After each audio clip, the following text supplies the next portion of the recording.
In 2015, the 193 countries that conform the United Nations accorded to set a series of 17 Sustainable Development Goals, which is basically a plan to save the world.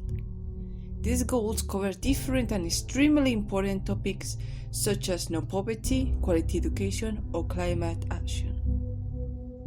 In this video, we're going to focus especially in the 15th Sustainable Development Goal, which is denominated Life on Land, and its connection with postcolonialism.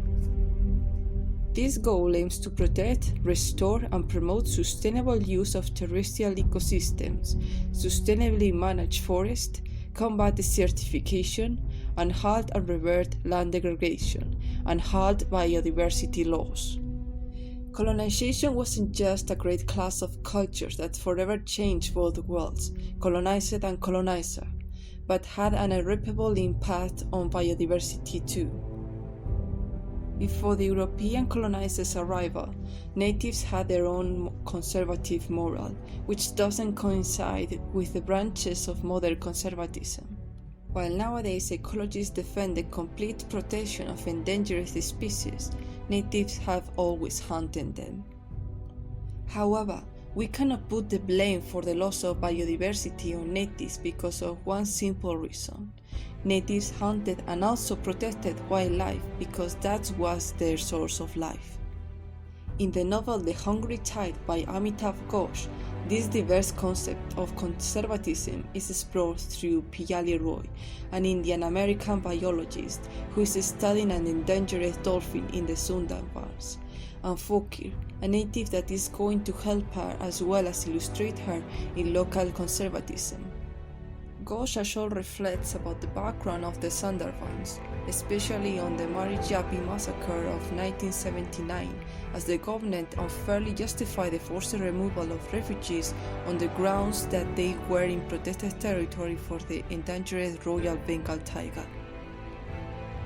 In this novel, we find this division between different branches of conservatism, and it makes us reflect not only on how to protect wildlife, but also how to coexist with it. Nowadays, we're facing the sixth massive extinction, and we are the cause of it. Around 9,000 of species go extinct every year. During the time of colonialism, colonizers exterminated all the species that couldn't cope with their greed, like the dodo, extinct due to mass hunting and the introduction of monkeys, pigs, and rats in its habitat, like the quagga, which was imported to Europe with the whim of domesticating it and went extinct due to diseases and its adaptation to the climate, like the St. Helena cuckoo, extinct due to deforestation, like the elephant bird, extinct not only because of mass hunting, but because its eggs were used to make bows, like the blueback, like the Mauritius owl, like the Tristian moran, like thousands and thousands of species that will never exist again and which essential function in our ecosystems won't be carried.